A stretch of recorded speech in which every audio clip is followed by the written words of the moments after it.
وَتَأْكُلُونَ التُّرَاثَ أَكْلًا لَمًّا واو ہنٹو کی نا تمام گلائی سے ادا ہوتی ہے. ت حمزہ ساکن روایت حفص میں جھٹکے سے پڑھا جاتا ہے. کاف باریک ہے. لو وہ متحد دو حرکات لمبا ہے.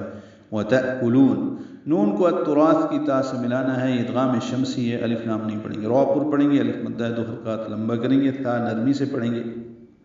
اک یہ کاف ساکن ہے. اس پہ ہمس ہے.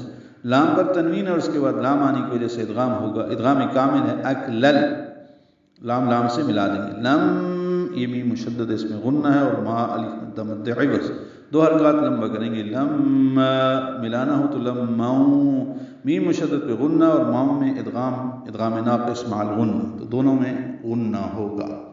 وصلاً اور تم وراثت کا پورا مال سمیٹ کر کھا جاتے ہو.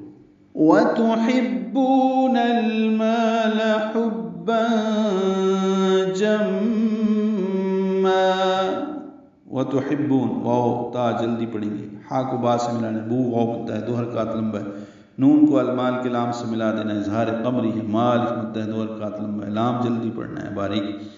حبًا ہا وسط حلق سے ادا کریں گے. با سے ملائیں گے. تنوین کے بعد جیم آنے کی وجہ سے حبًا یہ اخفا ہے. جمًّا میم مشدد پہ غنہ ہے اور میم پر تنوین ہے. دو زبریں اس پر وقف کریں گے. اب جمن نہیں پڑھ سکتے. جمع پڑھیں گے. الف مد عوض ملانے کی صورت میں جمع کلا آگے کلا ہے تو اخفا کرنا ہوگا. یعنی کاف کی وجہ سے اخفا کرنا ہوگا. یہ وصلاً ہے.